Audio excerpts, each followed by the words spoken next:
ମରିଛନ୍ତି ଯୀଶୁ ଆମ ପାଇଁ, ମରିଛନ୍ତି ଯୀଶୁ ଆମ ପାଇଁ। କାଲବାରି କ୍ରୁଶରେ ରକ୍ତ ଦେଇ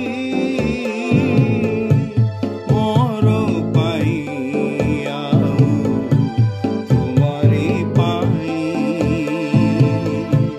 ମୋର ପାଇଁ ଆଉ ତୁମରି ପାଇଁ।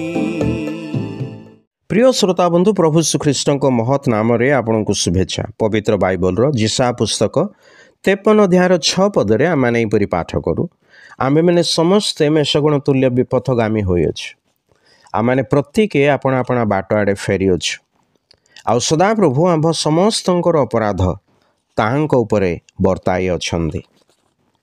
ବିପଥଗାମୀ ହେବାର ଅର୍ଥ ନୈତିକତାର ମାନଦଣ୍ଡରୁ ଦୂରକୁ ଯିବା, ନୈତିକ ସିଦ୍ଧାନ୍ତରୁ ଦୂରେଇ ଯିବା କିମ୍ବା ମନ୍ଦ ଏବଂ ଅନ୍ୟାୟପୂର୍ଣ୍ଣ ଭାବରେ ବ୍ୟବହାର କରିବା, କଥା ଓ କାମରେ ପତିତ ହେବା। ଈଶ୍ୱରଙ୍କ ବାକ୍ୟରେ ଲେଖା ଅଛି, ସମସ୍ତେ ବିପଥରେ ଯାଇଅଛନ୍ତି, ଏକ ସାଙ୍ଗରେ ଅକର୍ମଣ୍ୟ ହୋଇଅଛନ୍ତି। ଯିଏ ସତ୍କର୍ମ କରେ ଏପରି କେହି ନାହିଁ, ନା ଏପରି ଜଣେ ହେଲେ ନାହିଁ।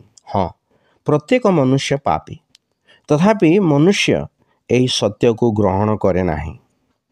ଥରେ ପ୍ରଭୁ ଶ୍ରୀଖ୍ରୀଷ୍ଟ ଏକ ଘଟଣାରେ ଏହି ବିଷୟଟିକୁ ପ୍ରମାଣିତ କଲେ।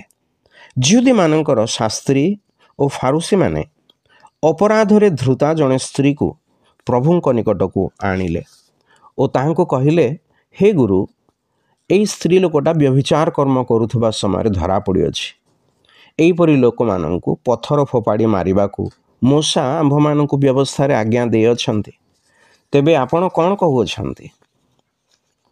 ଯୀଶୁ ସେମାନଙ୍କୁ ଉତ୍ତର ଦେଲେ, ତୁମ୍ଭମାନଙ୍କ ମଧ୍ୟରେ ଯେ ନିଷ୍ପାପ ସେ ପ୍ରଥମରେ ତାକୁ ପଥର ଫୋପାଡ଼ୁ।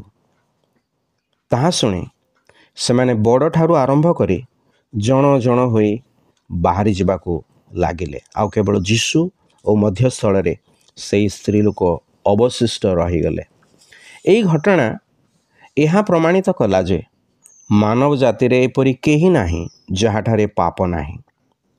ବାକ୍ୟ ସ୍ପଷ୍ଟ ରୂପେ କହେ, ସମସ୍ତେ ତ ପାପ କରିଅଛନ୍ତି, ପୁଣି ଈଶ୍ୱରଙ୍କର ମହିମାରୁ ଊଣା ପଡ଼ିଅଛନ୍ତି। ଯିଶାୟଙ୍କ ଭାଷାରେ ଆମେ ଏହିପରି ପାଠ କରୁ, ଆମ୍ଭେମାନେ ସମସ୍ତେ ମେଷଗଣ ତୁଲ୍ୟ ବିପଥଗାମୀ ହୋଇଅଛୁ, ଆମମାନେ ପ୍ରତ୍ୟେକେ ଆପଣା ଆପଣା ବାଟ ଆଡ଼େ ଫେରିଅଛୁ। ମନୁଷ୍ୟର ଏହିପରି ସ୍ଥିତି ସମ୍ବନ୍ଧରେ ଈଶ୍ୱରଙ୍କ ଓ ମନୁଷ୍ୟର ମଧ୍ୟରେ ଯେଉଁ ଏକମାତ୍ର ମଧ୍ୟସ୍ଥ ଅଛନ୍ତି, ସେ କ'ଣ ଭାବନ୍ତି? ବାକ୍ୟ କହେ, ସେ ଅର୍ଥାତ୍ ପ୍ରଭୁ ଯୀଶୁ ଲୋକ ସମୂହକୁ ଦେଖି ଦୟାରେ ବିଗଳିତ ହେଲେ, କାରଣ ସେମାନେ ଅରକ୍ଷକ ମେଷତୁଲ୍ୟ ବିପଥଗାମୀ ହୋଇଥିଲେ।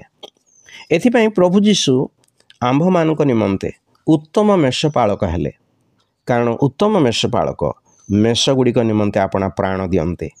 ହଁ ବନ୍ଧୁ, ପ୍ରଭୁ ଶ୍ରୀଖ୍ରୀଷ୍ଟ ଆମମାନଙ୍କ ନିମନ୍ତେ କ୍ରୁଶରେ ଆପଣାର ପ୍ରାଣ ଦାନ କଲେ।